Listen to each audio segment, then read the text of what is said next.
Nós estamos recebendo aqui a nossa amiga, a doutora Ana Paula Zomer, procuradora do Estado de São Paulo, criminóloga pela Universidade Estadual de Milão, Itália, doutora em Criminologia, Direito Penal e Medicina Legal pela USP. Ela vai falar sobre políticas extrapenais da prevenção criminal. O tema que nos traz aqui hoje é um tema que me é particularmente caro, tema que foi objeto do meu estudo no doutorado, que é o tema da prevenção criminal através de políticas extrapenais. Esse tema foi um tema que eu acabei abraçando depois de atuar por 20 anos na área penal, mais especificamente 12 anos no Tribunal do Júri, e chegar num determinado ponto da atuação profissional, isso na época em que a Defensoria Pública ainda não existia, na época em que a assistência judiciária era feita pela Procuradoria de Assistência Judiciária, não sei se algum dos senhores se lembra da antiga PAJ, eu fazia parte da PAJ, entrei, não vou dizer o ano, porque já faz muito tempo, e permaneci por vários e vários anos prestando assistência judiciária aos menos favorecidos, desses 12 anos no Tribunal do Júri. E fazendo advocacia criminal aos menos favorecidos, que, como os senhores sabem, até bem pouco tempo atrás eram os únicos que nós víamos nos estabelecimentos carcerários. Hoje em dia, nós temos um público mudando de feição, né? Novidades que realmente nos causam estranheza, né? Pessoas que nós nunca imaginamos ver detidas, hoje nós vemos, ainda que por pouco tempo, mas passam pelo sistema e podem ter uma exata noção do que é o sistema carcerário no nosso país, a despeito de várias pessoas extremamente bem intencionadas que lidam no sistema penitenciário. Acreditem os senhores, há várias pessoas extremamente bem intencionadas lidando com o sistema carcerário e os problemas que são afetos a este mesmo sistema. Mas lidando com esse mesmo sistema, como eu dizia, me veio uma certeza e a vontade de estudar sobre essa certeza, ou seja, a ideia de comprovar cientificamente, ou através da leitura, ou através do estudo, através da pesquisa, o quão ineficaz, ainda que de alguma forma inevitável, porque não se encontrou ainda uma solução ou uma alternativa viável para a pena de prisão em determinados casos, mas o quão ineficaz esta mesma pena de prisão se revela e se revelava e se revelará para o combate à criminalidade. E, a partir deste ponto, nós começamos a esmiuçar e a pensar como trabalhar essa ideia. E o primeiro ponto que nos veio à mente foi desmistificar a ideia, e aí eu começo a falar para os senhores exatamente sobre o nosso tema. O primeiro ponto para se falar em políticas extrapenais de prevenção à criminalidade é desmistificar a ideia de que a pena, no sentido pena carcerária, pena criminal, possa, de qualquer forma, prevenir a criminalidade. Os senhores sabem que nós temos várias teorias. Quem estuda direito penal já na faculdade vai aprender as teorias da prevenção geral, da prevenção especial, da prevenção positiva, prevenção negativa, enfim, vai aprender que a pena em si tem um caráter preventivo, quer sobre aquele que já cometeu uma infração, fazendo com que ele, castigado, não venha a cometer uma nova, quer sobre aqueles que não cometeram, mas vislumbrando o exemplo do castigo que foi imposto a outro, se refreiem, se abstenham de cometer, por verificar qual a possível sanção que lhes será imposta caso venham a infringir a lei penal. E assim vem se trabalhando com essa ideia de prevenção há muitos e muitos e muitos e muitos anos, não é? Na vã esperança de que a pena, de que a sanção criminal tenha a capacidade efetiva de realmente diminuir a criminalidade. E assim, nós vamos então fazer uma primeira pergunta. Isso é falso ou isso é verdadeiro? Como é que nós descobrimos, não é, se isto é falso ou se isto é verdadeiro? Através da pesquisa, evidentemente. A pesquisa é um instrumento fundamental para o estudioso. Nós não temos ainda esse hábito, como deveríamos ter no nosso país, mas a pesquisa é aquilo que dá lastro para comprovar as ideias ou para colocar as ideias em prática ou mesmo para abandonar as ideias e partir para novas ideias. E quando nós avaliamos as taxas de reincidência no nosso país, na casa de 80% depois de uma pessoa ter sido encarcerada, não é muito difícil fazer a conta de que esta pena imposta, ou seja, a pena carcerária imposta, a pena privativa de liberdade imposta, não teve o condão de prevenir absolutamente nada. Ou seja, o castigo imposto não impediu que novo malfeito fosse praticado. Ao passo que nós verificamos que aqueles que são apenados de forma alternativa, ou seja, não têm a sua liberdade cerceada, reincidem na casa de 20%. Notem que a discrepância é extremamente grande.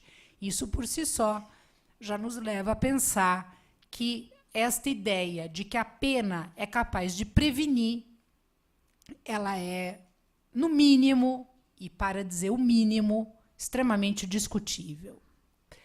Mais do que isso, nós também precisaríamos pensar, bom, mas isso a senhora está dizendo em relação à pessoa que já delinquiu. E com relação ao exemplo? Inúmeros estudos, inclusive em nível filosófico e psicológico, demonstram que aquele que não delinque pelo exemplo do outro, não delinque porque tem dentro de si determinados freios, condutas e valores que o inibem de delinquir. Ele não deixa de fazer, ele não deixa de matar porque José matou e foi apenado de 12 a 30 anos. Ele deixa de matar porque ele tem um freio moral, aquele indivíduo tem um poder, ou um autocontrole, ou um freio moral, ou um código de ética interno que faz com que esta mesma pessoa não cometa o que em criminologia se chama de acting out, passagem ao ato. Ele não delinque por uma razão sua interna, pelos seus códigos, pela sua estrutura, quer seja ela biológica, psicológica ou ainda que apreendida sob o aspecto sociológico. E nós vamos falar sobre isso no momento oportuno.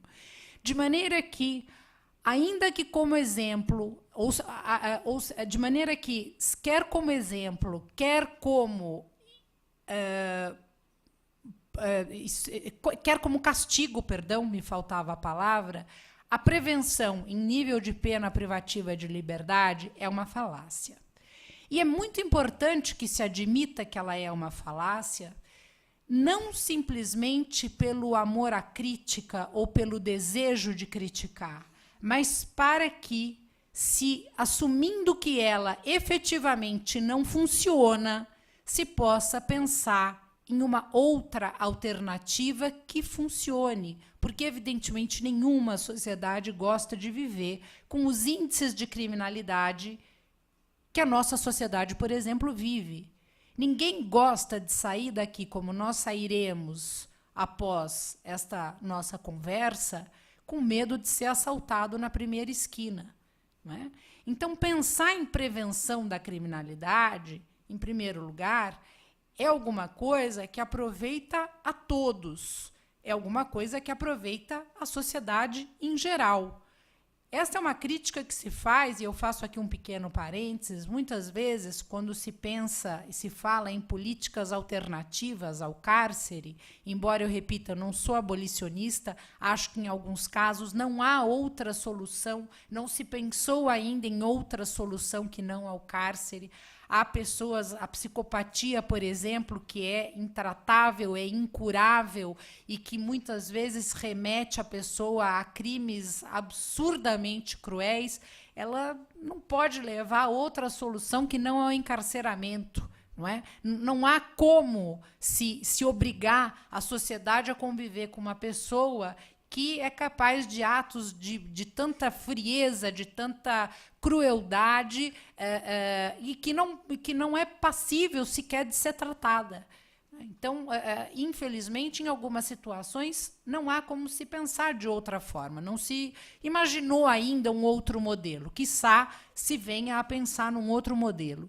Mas o que eu queria dizer é que, quando se fala em penas alternativas, ou quando se fala em formas extrapenais de prevenção da criminalidade, não se está, em absoluto, pensando, em primeiro lugar, na pessoa do delinquente, como muitas vezes eu já ouvi nessa mesma conversa, como um discurso de direitos humanos, no sentido de, abre aspas, ser bonzinho para aquele que comete o crime. Absolutamente. Porque pensar em prevenção da criminalidade é, antes de qualquer coisa, pensar na inexistência de mais vítimas.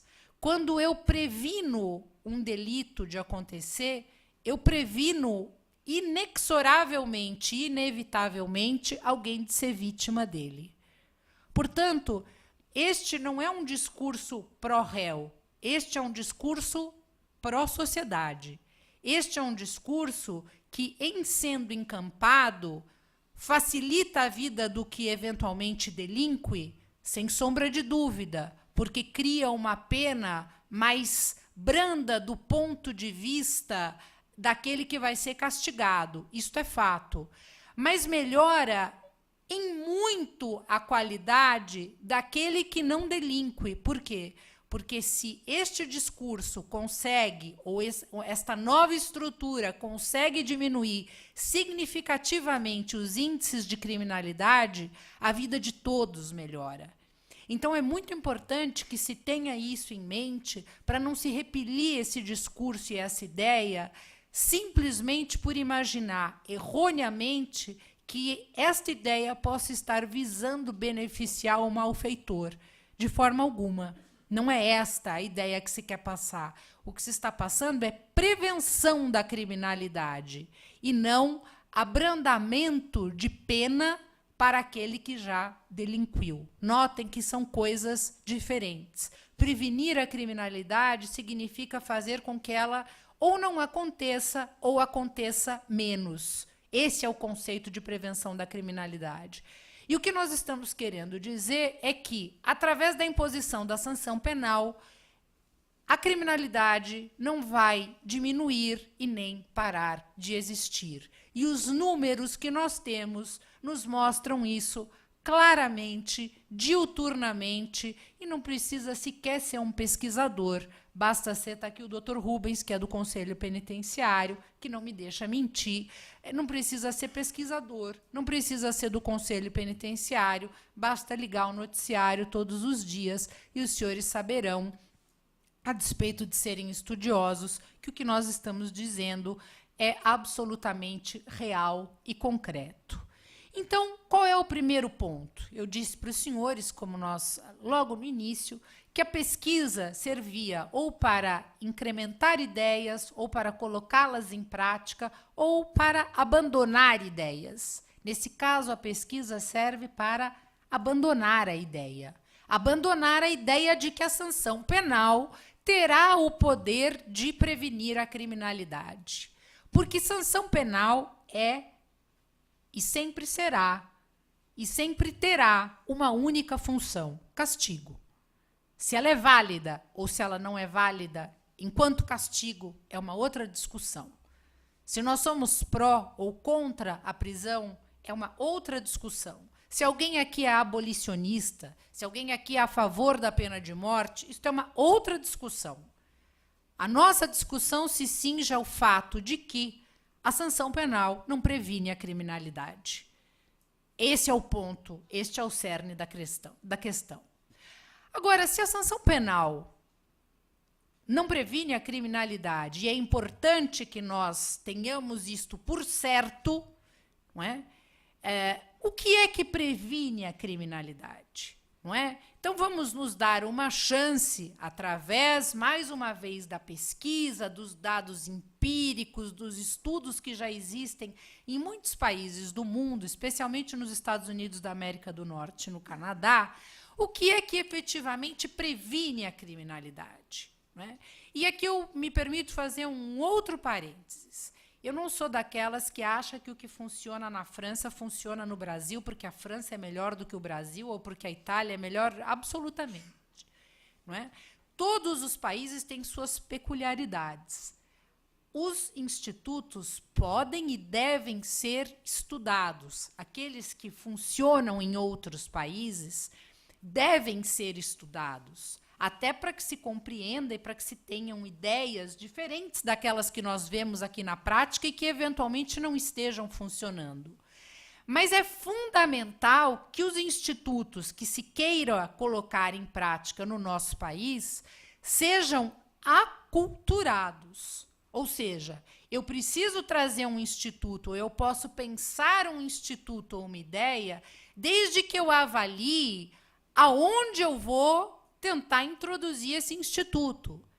Então, não adianta eu imaginar que um instituto que dá certo num lugar onde o PIB é altíssimo, onde a população é baixíssima, onde o índice de criminalidade é 0,0 qualquer coisa, que ele, imediatamente implementado no Brasil, vai dar certo.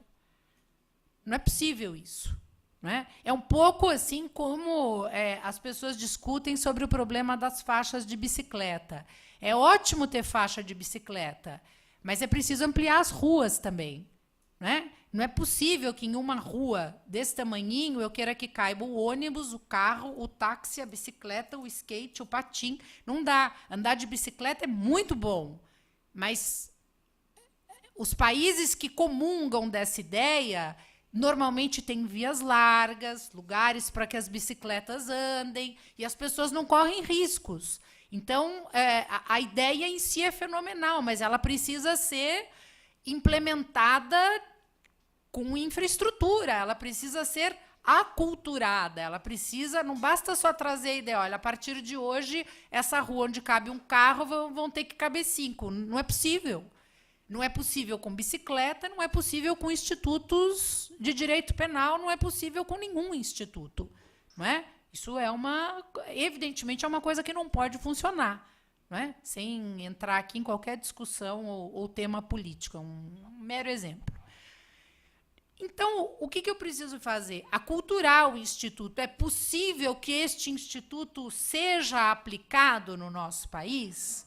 E eu vou verificar, estudando, comparando, se eu posso ou não trazer o instituto para cá e se ele tem ou não condições de funcionar. E aí, antes que eu verifique que institutos funcionam e aonde, eu preciso fazer uma coisa que é fundamental em ciência: pesquisa, como eu disse para os senhores. E como é que eu descubro o que é que pode funcionar ou do que é que um determinado local precisa para que eu busque um instituto que possa ser a ele adequado na prevenção da criminalidade? Existe uma ciência maravilhosa, pouco estudada, mas jamais estudada no Brasil do que outrora, que se chama criminologia. Criminologia que, como os senhores sabem, foi uma ciência concebida por Lombroso no século XIX de quem muitos se lembram apenas porque media o tamanho do cérebro, do nariz, da orelha, dizia que o furtador tinha a orelha menor do que o estuprador, etc. E Lombroso virou quase que uma figura caricata por conta dessas colocações, que ao final caíram por terra, porque evidentemente o tamanho da orelha não determina se uma pessoa vai ser estupradora, estelionatária, etc., etc., de bem ou coisa que o valha, não é?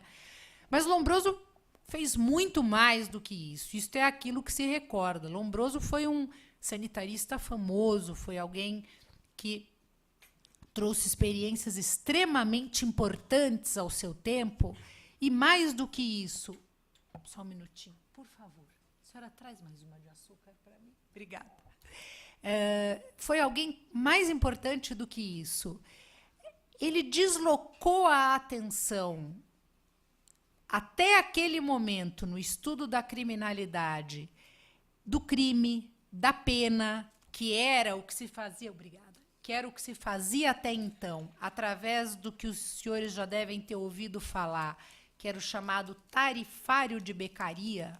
Os senhores já devem ter ouvido falar de Beccaria, dos delitos e das penas, que criou os princípios de proporcionalidade, de legalidade. A cada crime corresponde o princípio da anterioridade, a cada crime corresponde uma determinada sanção, criou o chamado tarifário, como eu disse aos senhores, enfim, a escola clássica, não é? E Beccaria, até então, que introduziu uma revolução nas ciências penais na sua época, Beccaria, ainda que tenha introduzido uma enorme revolução ao seu tempo e à sua época, ainda mantinha os olhos fixos no crime, no fato criminoso, na pena, no fato típico antijurídico culpável. Lombroso, pela primeira vez, através da criminologia, desloca a atenção do fato criminoso, do tipo penal, para a pessoa do delinquente.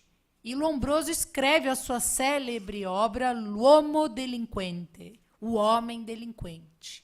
E pela primeira vez se passa a pensar no delinquente e não no crime. E é aí que se pensa, e é aí que nasce, é aí que se tem como marco o nascimento da criminologia, que vai estudar o crime, mas sob outros enfoques, não sob os seus enfoques objetivos. Vai estudar a criminogênese, ou seja, como é que o crime nasce, a criminodinâmica, como o crime se desenvolve, o delinquente, a vítima e N teorias que se desenvolvem acerca do porquê da criminalidade. Estas teorias todas, senhores, servem para que nós possamos estudar exatamente aquilo que eu disse, mapear num determinado lugar.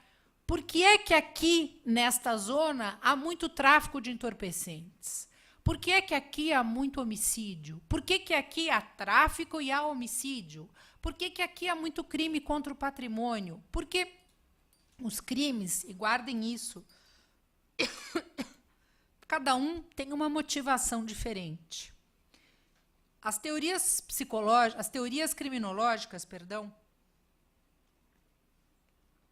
que pretenderam explicar toda a criminalidade numa única teoria ou através de um único conceito, cometeram erros crassos. E é muito fácil que se veja de antemão por quê. É óbvio que um crime contra o patrimônio, é muito fácil imaginar que uma pessoa que mata não tem a mesma motivação daquela que furta. O crime de sangue, evidentemente, não pode estar motivado da mesma forma que está motivado o crime patrimonial. Portanto, constitui um erro crasso em criminologia imaginar que uma única teoria criminológica possa explicar todo tipo de criminalidade.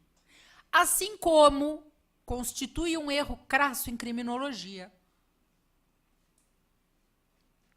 imaginar que um único fator interno ou externo possa contribuir na criminogênese, no nascimento da motivação de um determinado delito. Explico, antes que nós cheguemos àquele mapeamento. Tudo isso para que os senhores entendam a importância desse mapeamento e a importância da criminologia no estudo das políticas extrapenais de prevenção criminal. Existem teorias criminológicas de três grandes grupos, divididas em três grandes grupos: biológico, psicológico e sociológico. Ou seja, teorias que tentam explicar o crime através de fatores de cunho biológico, portanto, o sujeito nasce com aquilo, quase que de forma genética, ou através de neurotransmissores, através de condutores cerebrais, enfim, através com todo um... Falando assim, bem a grosso modo, evidentemente, porque nós não teríamos nem tempo para descer a esses detalhes. Mas, enfim, falando quase que de uma forma orgânica a respeito da criminalidade ou do nascimento da motivação criminosa. Outras teorias de cunho psicológico tentam explicar a motivação do crime através da psique, da psicologia, motivos de cunho psicológico. E outras teorias ainda tentam explicar a motivação do crime através de motivos sociológicos. São as chamadas teorias sociológicas, que nascem nos Estados Unidos da América do Norte em 1920 e ganham grande força e roubam a cena, por assim dizer, da criminologia desde então, embora as outras nunca tenham perdido o seu espaço, o qual tenha sido simplesmente reduzido, mas nunca perdido o espaço, repito. E assim, alguns criminólogos, alguns extremamente famosos, inclusive,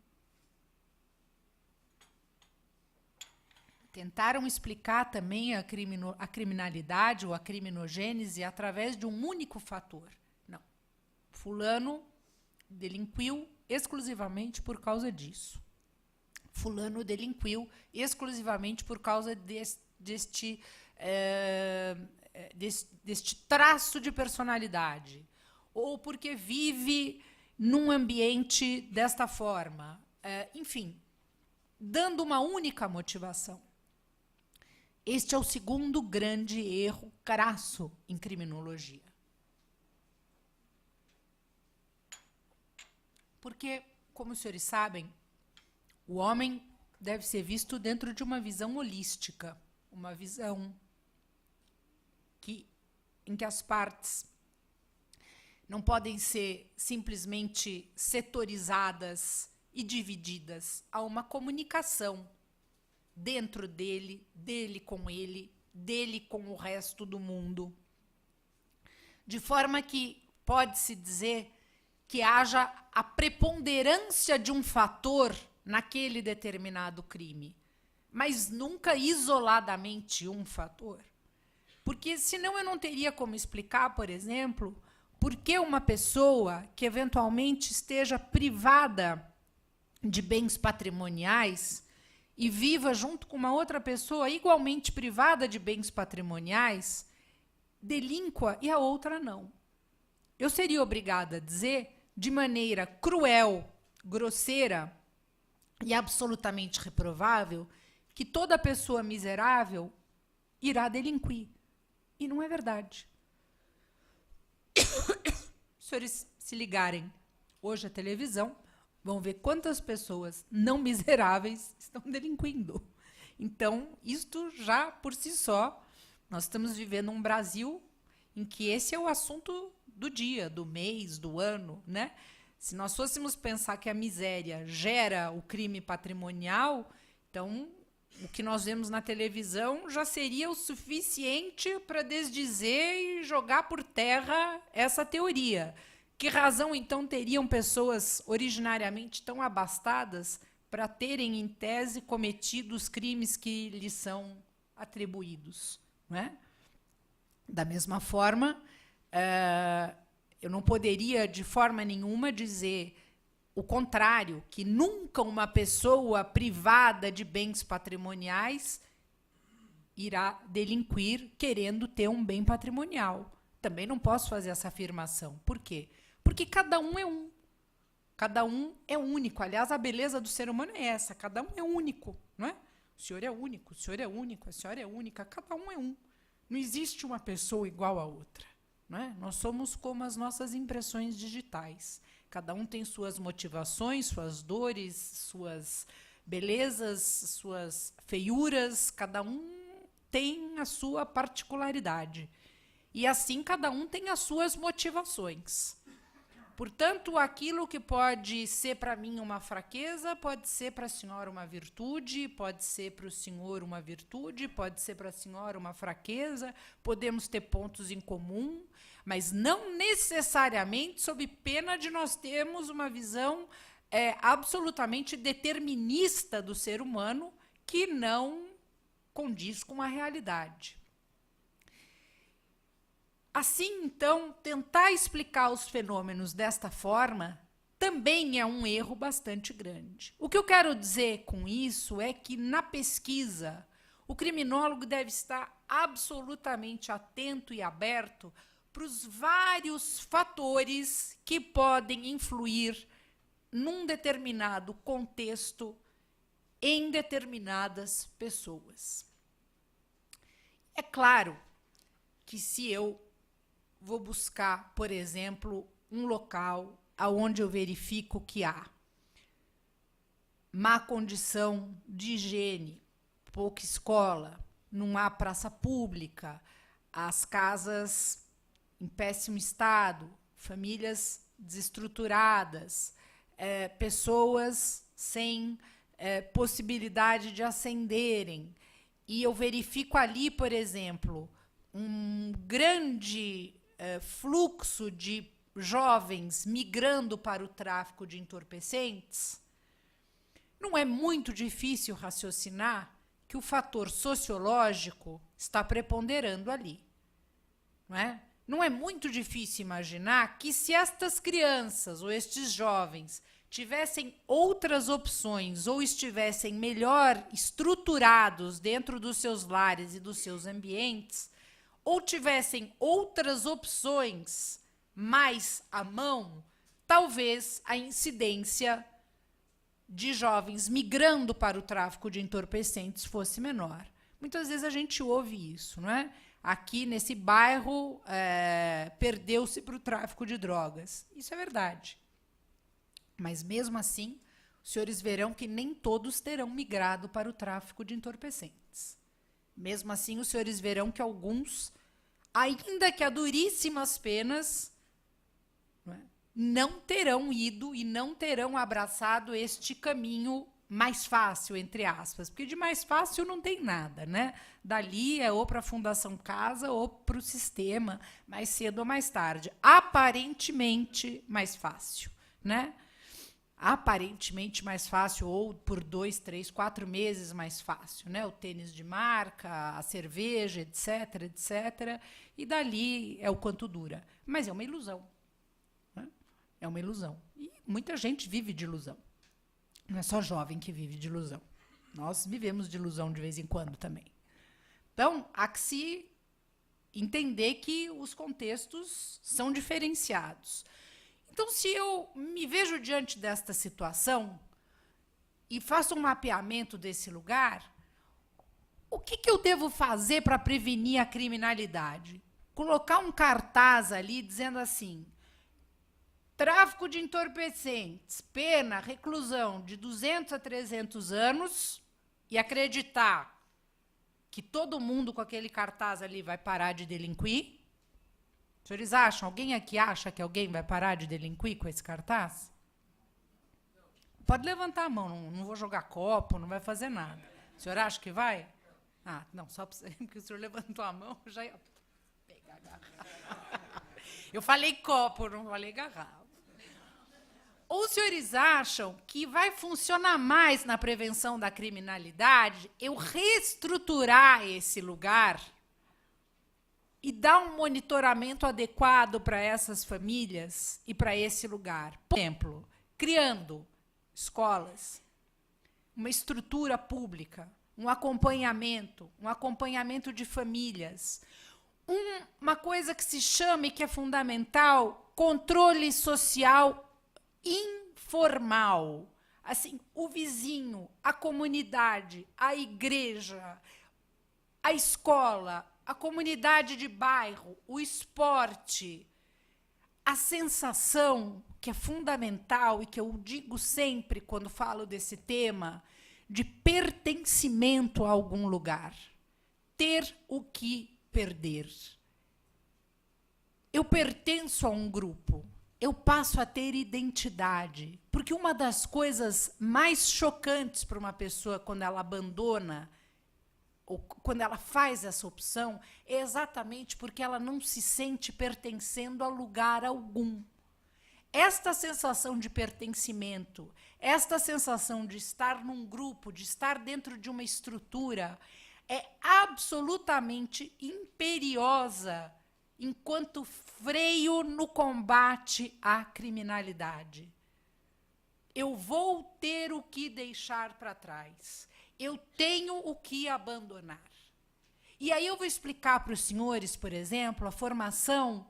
Uma das várias teorias criminológicas fala das gangues, né? Fala das teorias subculturais, fala que muitas gangues elas são criadas exatamente, isso é uma teoria explicada por Cohen, fala exatamente que essas gangues de jovens são criadas quando, num primeiro momento nas escolas, jovens de baixa renda se encontram com jovens de uma categoria mais favorecida e se deparam com as diferenças e do quanto eles não têm, o quanto eles não são valorizados em detrimento daqueles que são valorizados pelo que têm. E a sensação de negação de identidade dessas pessoas. E o que eles fazem nesse momento?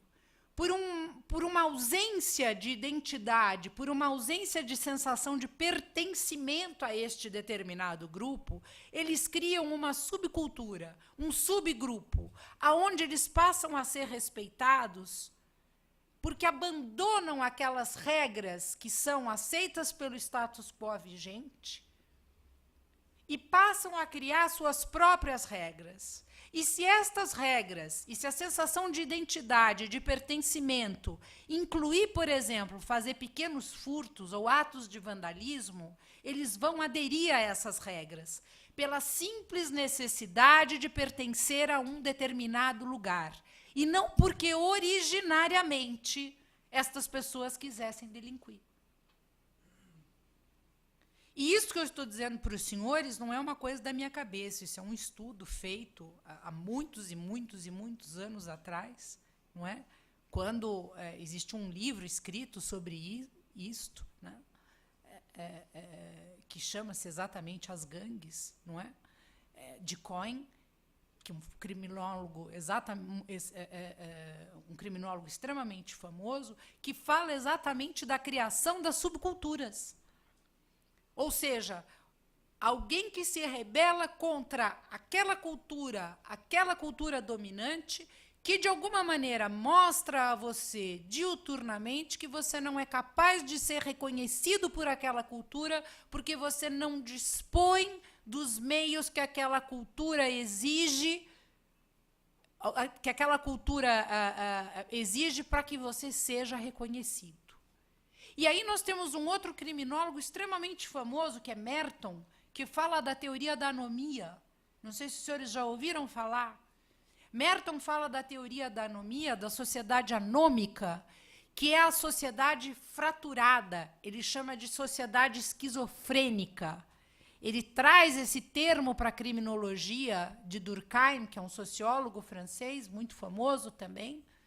E Merton traz esse termo para dentro da criminologia, dizendo que a sociedade muitas vezes impõe determinadas metas que eu devo atingir e não me dá meios para atingir essas metas. Então, por exemplo, a sociedade diz, não é? A sociedade vigente, o código social vigente, o status quo vigente diz que para que eu seja reconhecido dentro deste seio social, para que eu seja alguém dentro deste seio social, eu preciso me formar, eu preciso ter um diploma, eu preciso ter um bom carro, eu preciso que os meus filhos estudem numa boa escola, eu preciso viajar de vez em quando para ter o que conversar com os amigos, eu preciso estar vestido adequadamente, eu preciso, vez ou outra, poder fazer um programa com a família de lazer, etc, etc, etc. E esta mesma sociedade me paga, a despeito do que diz a Constituição Federal, um salário mínimo como salário. E aí você se pergunta, que parte do filme eu perdi? Será que eu dormi no meio do filme? Porque, assim, entre o que está sendo proposto e o que estão me dando como ferramenta, como é que eu chego lá? E diante desta sociedade anômica, porque é óbvio que com isto eu não consigo chegar aqui, não é?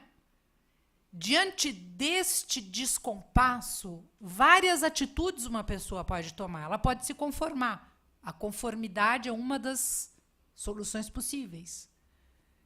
Mas ela pode se rebelar. E na rebelião, que é uma das hipóteses que Merton elenca como reação a uma sociedade anômica, nasce a criminalidade. Ela continua querendo atingir estes mesmos objetivos que a sociedade impõe, mas a pessoa cria mecanismos seus, já que os convencionais não a levarão até isso. E estes mecanismos poderão, eventualmente, não serem lícitos. Então, percebam que, através destes vários estudos, é possível eu mapear terrenos. É possível também eu mapear algumas coisas através de relações interpessoais.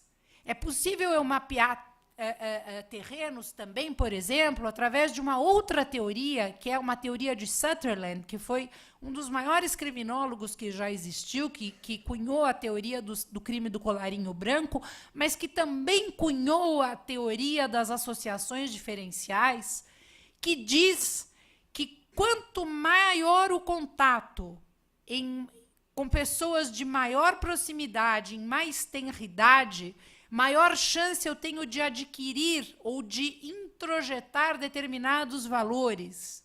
Então, imaginem aquele local que nós havíamos mapeado aqui para estudar, onde eu tenho um bairro, uma cidade bastante desestruturada, e um menininho, por exemplo, que vê o pai entrando e saindo da cadeia dia sim, dia não.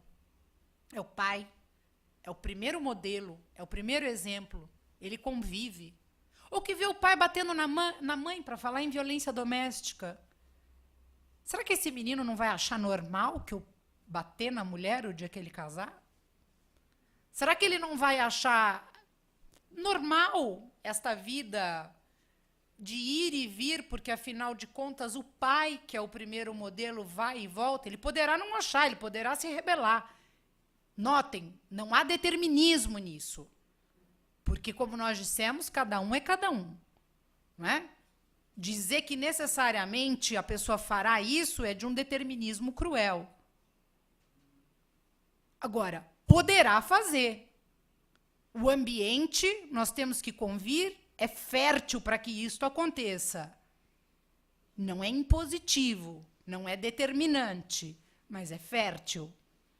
E se ele é fértil, é aqui que nós temos que atuar.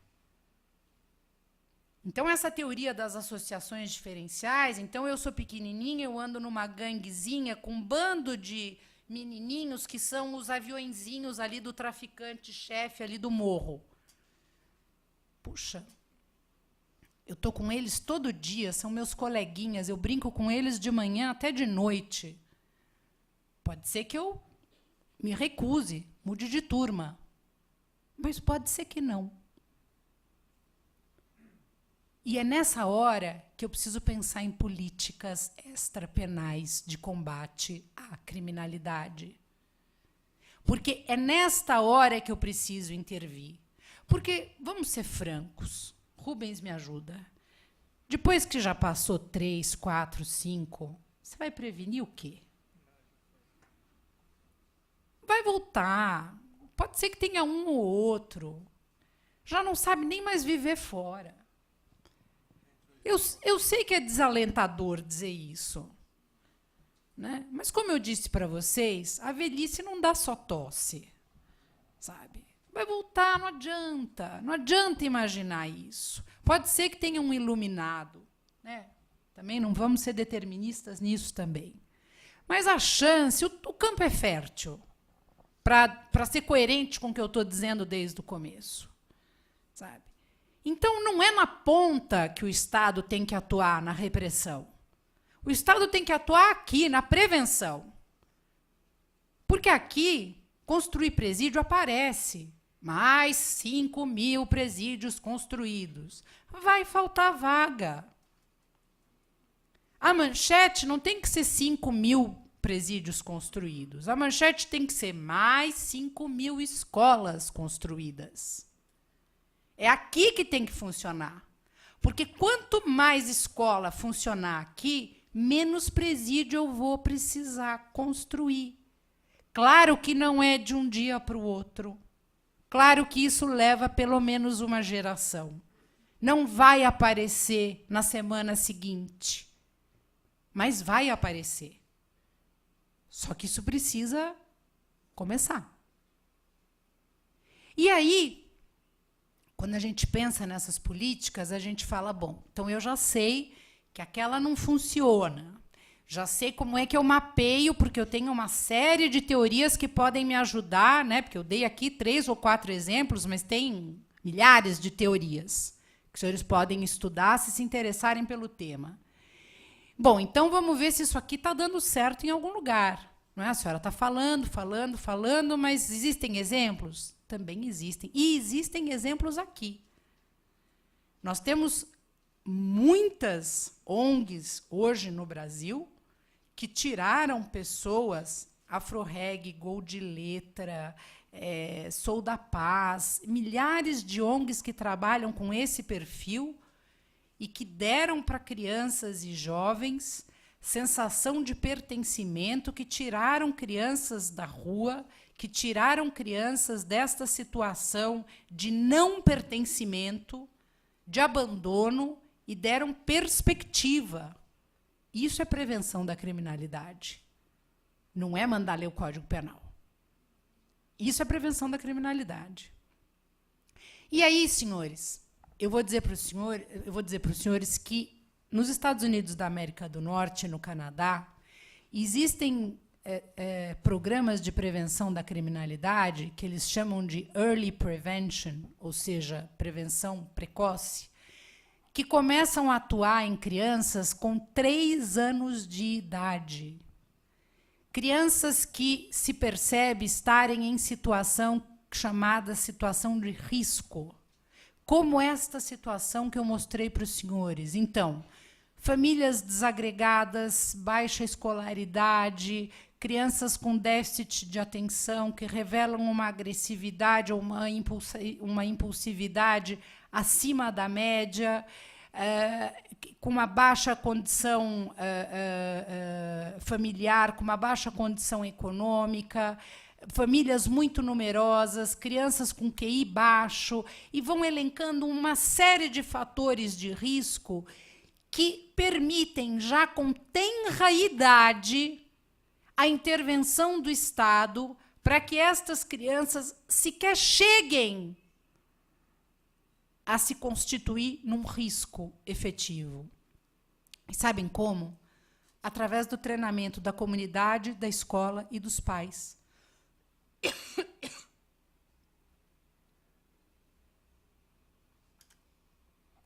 Existem programas que treinam pais e famílias desestruturadas a lidar com essa problemática. Então, qual está sendo o problema daquela criança? Uma família desestruturada? Assistentes sociais e psicólogos vão trabalhar naquela família. Qual está sendo o problema dessa criança? É a escola? Vai haver uma tutoria, uma ajuda dentro daquela escola. Qual está sendo o problema nesse bairro específico? As crianças saem da escola, não têm o que fazer. Vamos criar áreas de lazer e ocupação. E assim sucessivamente. E nesses programas todos, há pesquisas que se chamam de pesquisas longitudinais. Desculpem. Perdão. Não tá, é que eu estou gripada mesmo e agora está pegando.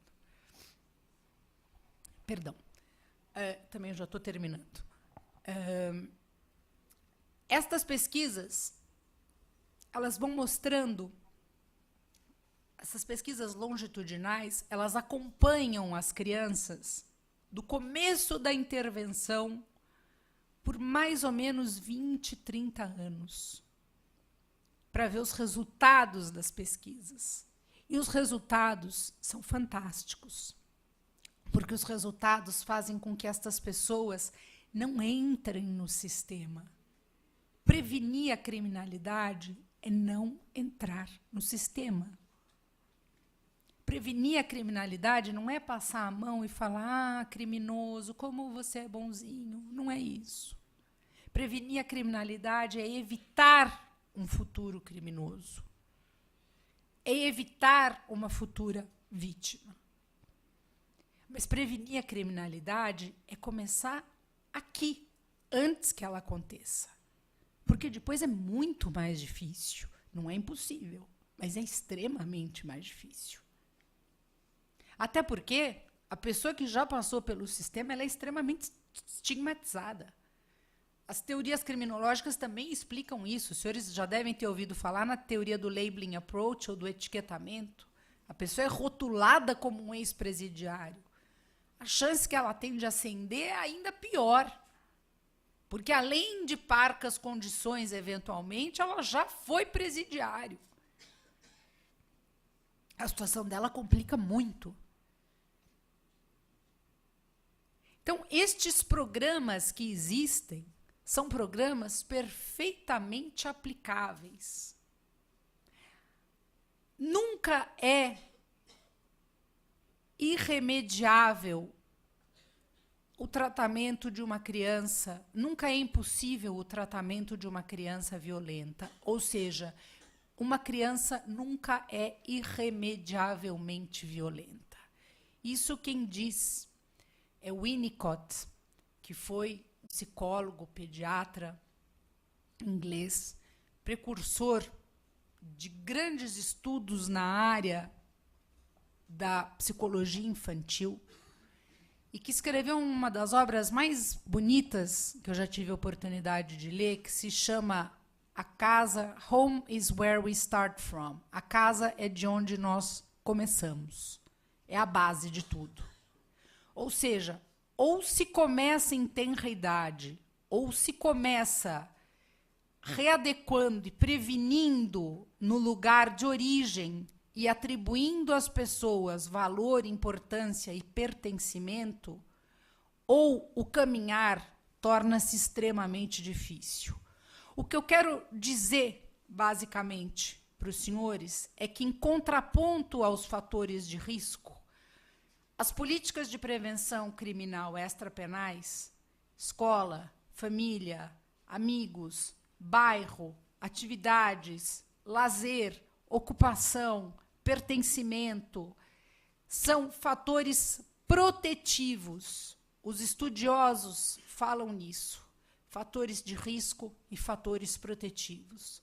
Sempre que eu verificar, através dessa pesquisa criminológica de campo, que eu estou diante de fatores de risco, eu preciso criar, nesta outra ponta, fatores protetivos. Porque os fatores protetivos, eles vão se contrapor aos fatores de risco. E se contrapondo aos fatores de risco, de alguma maneira, eles vão incapacitar estes fatores de proliferarem. mais ou menos como quando a gente pensa em energia potencial e cinética. Eles até estão ali, mas eles não se desenvolvem. É mais ou menos como eu consigo curar uma gripe no começo. Eu abafo a situação ali, no início. E é disso que se fala, e é isto que funciona em termos de prevenção de criminalidade. Não é apenar. Então, essa é a ideia que fica para os senhores, né? Nós poderíamos ficar aqui citando N exemplos. Há uma série de exemplos que existem nos Estados Unidos da América do Norte, uma série de exemplos que existe no Canadá, que são os precursores nessa área, como eu disse para os senhores, que já começam a trabalhar com crianças com 3 anos de idade, para os senhores terem uma ideia do grau de seriedade de preocupação, e que com isso atingem resultados infinitamente superiores do que a nossa taxa de reincidência de 80% àqueles que são colocados em liberdade depois de encarcerados e que reincidem.